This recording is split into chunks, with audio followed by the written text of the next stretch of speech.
សួស្តីបងប្អូនពុកម៉ែថ្ងៃនេះយើងមានវីដេអូត្រីក្រឹមថ្មីទៀតដើម្បីចែកជូនបងប្អូនទស្សនាកម្សាន្តចំពោះថ្ងៃនេះត្រីក្រឹមទើបនឹងឡើងកែវថ្មីត្រីក្រឹមទាំងនេះគឺយើងបានឃើញហើយថាគឺជាត្រីក្រឹមឈ្មោលសម្រាប់ត្រីក្រឹមឈ្មោលគឺមានអាកប្បកិរិយារបស់ត្រីជាមួយនឹងការយល់ដឹងពីការឈ្លានពាននិងការការពារសម្រាប់ត្រីក្រឹមឈ្មោលគឺមានការការពារនិងការវាយប្រហាររហ័សរហួនដូច្នេះយើងមិនអាចដាក់ត្រីឈ្មោលចូលជាមួយគ្នាបានទេព្រោះថាត្រីឈ្មោលកាលណាដាក់ចូលជាមួយគ្នាវានឹងអាចមានការវាយប្រហារគ្នាឬមួយហៅថាការជល់គ្នាសម្រាប់ត្រីបេតាឈ្មោលគឺជាត្រីដែលមានភាពឈ្លានពានខ្លាំងចំពោះគ្នាទៅវិញទៅមកហើយគួរតែរក្សាទុកនៅក្នុងធុងដោយឡែកផ្សេងពីគ្នានៅក្នុងអាកប្បកិរិយារបស់ត្រីឈ្មោលគឺមានការប្រយុទ្ធនៅក្នុងត្រីបេតារួមទាំងមានការកម្លាំងឆេះឆាបឈួលខ្លាំងនៅពេលដែលវាឃើញគ្នាឬមួយការមានការរំញ័រវាបបោមាត់អាចនឹងចាក់ក្រសោបបបោមាត់វាខាំមធ្យោបាយដែលល្អបំផុតសម្រាប់ទប់ស្កាត់ត្រីក្រឹមដែលឈ្មោលវានឹងត្រូវការប្រយុទ្ធគ្នាញែកញីបេតាឈ្មោលដាក់ផ្សេងហើយនឹង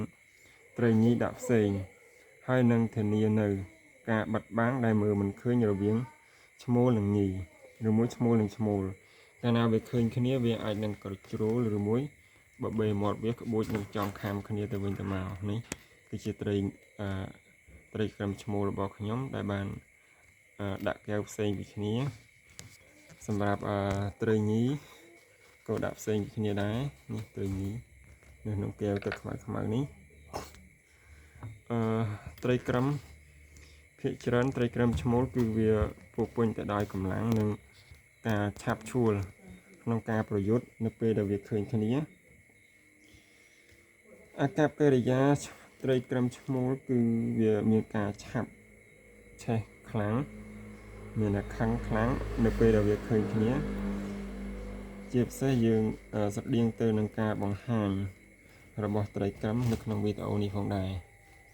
ត្រីក្រឹមក្នុងវីដេអូនេះដោយសារវា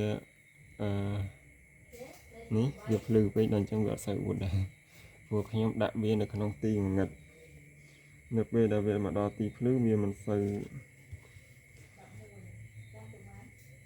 វារៀងផ្អើលវាអត់សូវអួតគ្នាមកនេះមើលមាត់វានេះគឺជាត្រីក្រឹមជុលធំមកនេះអាមួយនេះធំមែនតើ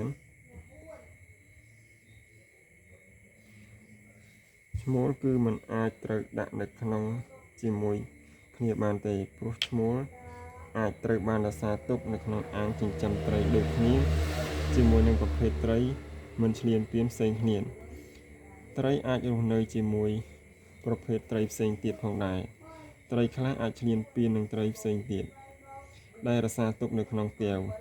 ឬមួយនៅក្នុងធុងតែមួយប្រសិនបើទីតាំងទៅនោះវាមានព្រុយស្រដៀងគ្នានិងបេតាផ្សេងទៀតវាមានសារៈសំខាន់ណាស់ក្នុងការបន្ថែមត្រីដែលមិនឈ្លានពាននិងត្រីលេងសហគមន៍ល្អទៅនៅក្នុងអាងចិញ្ចឹមត្រីរបស់អ្នកវាអាស្រ័យលើបុគ្គលិកលក្ខណៈរបស់ត្រីប្រសិនបើជាត្រីឈ្មោលយើងដាក់ចូលគ្នាវានឹងអាចប្រយុទ្ធគ្នាឬខាំគ្នា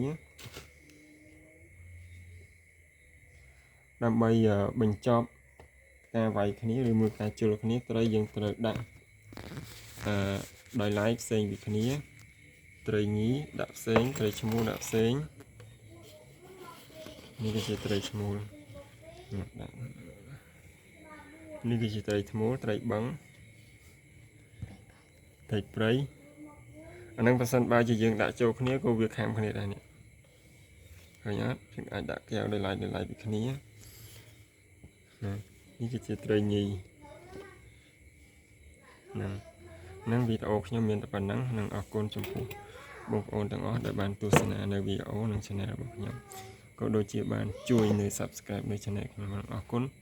ជំរាបលាជូនពរបងប្អូនទាំងឡាយជួបតាំងសំណាងអរគុណពេលវេលាអរគុណបាយបាយ